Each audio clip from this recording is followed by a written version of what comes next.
दोस्तों, पैसे से क्या नहीं हो सकता है। पैसे किसी के भी सामने फेंको तो वो धूम हिलाने लग जाता है। मैं बात केआरके की कर रहा हूं। केआरके जो बॉलीवुड फिल्मों के लगातार अगेंस्ट ही रहते हैं, लेकिन हिमेश रेशमिया की film bad ass Ravi Kumar को इन्होंने अच्छी रेटिंग दी, बढ़िया फिल्म बताई, क्योंकि इस बात के लिए इन्हें पैसे मिले होंगे। हालांकि फिल्म को मैंने भी अच्छा बताया, फिल्म अच्छी है, नो डाउट।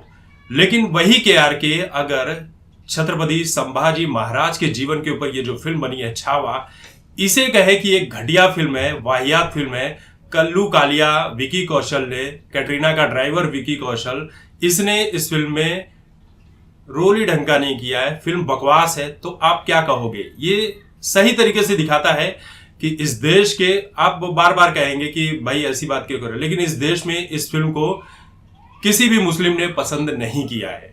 ये रियलिटी है, क्योंकि इनके असली हीरो वही बाबर, औरंगजेब, तैमूर, यही लोग हैं।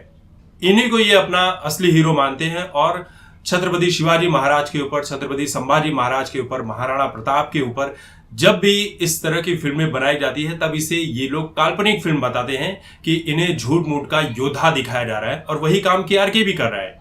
केआरके जिसने अपनी जिंदगी में महज एक फिल्म बनाई है, देशद्रोही, जो फिल्म नहीं सिर्फ रोस्टिंग का एक वीडियो है, जिस फिल्म को लेकर तमाम दुनिया भर के रोस्टिंग वीडियो बनाए जा चुके हैं और जिसमें वाहियात एक्टिंग इन्होंने खुद की है। दूसरों का मजाक उड़ाते हैं, लेकिन रियलिटी में ये खुद भी क्या है इनको नहीं पता है।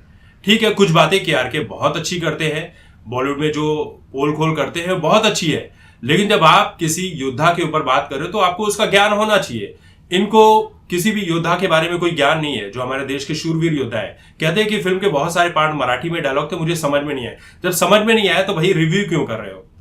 समझ में हमें भी साउथ की फिल्में नहीं आती, लेकिन पता चल जाता है क्या चल रहा है। तो ये इस फिल्म में इनको बुरा क्या लगा पता है? कि औरंगजेब एक महान योद्धा था। ये केआरके के स्वर है कि औरंगजेब एक महान योद्धा था।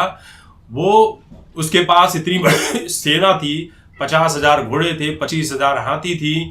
वो छत्रपति संभाजी महाराज को ये बार बार कह रहा है संभाजी महाराज, संभाजी महाराज। अरे भाई, पहले तू ढंग से बोलना तो सीख जा कि संभाजी महाराज या संभाजी। ये शोले फिल्म नहीं चल रही है, वहां पे गब्बर, कालिया, सांबा नहीं है, छत्रपति संभाजी महाराज है हमारे।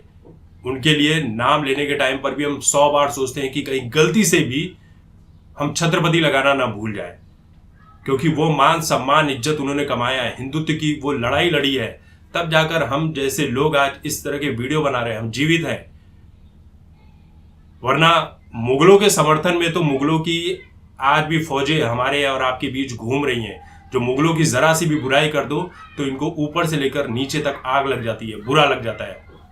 केआरके अपनी वीडियो में कहता है कि औरंगजेब महान योद्धा था, उसके पास इतनी सेना थी, उसे कोई हरा नहीं सकता था, लेकिन उस फिल्म में उसे गे टाइप का दिखा दिया गया है, वो अजब अजब हरकतें कर रहा है। तो केआरके को यहां पर बुरा लगा।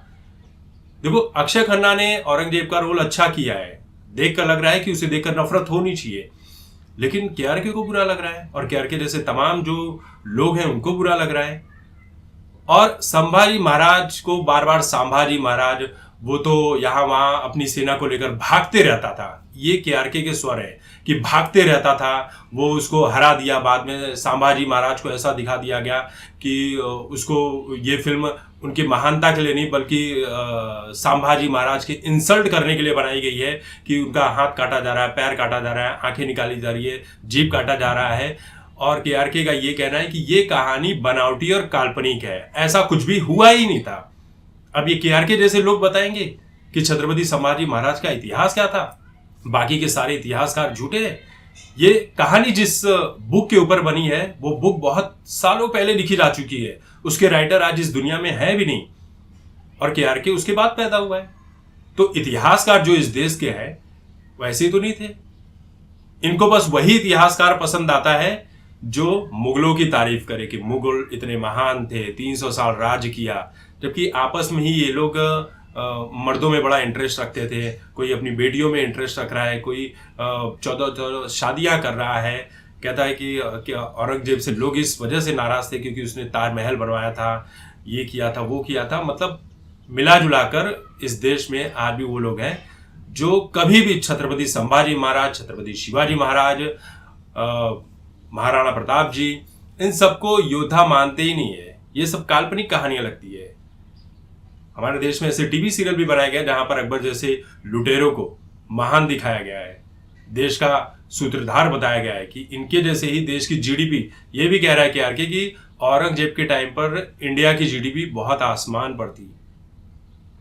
ऐसे ऐसे लोग हैं, ये इनका देश था भी नहीं, ये यहाँ आए थे चोर लुटेरे, लूट कर देश को बर्बाद करके चले गए, न जाने कितने ही लोगों को मौत के घाट उतार दिया।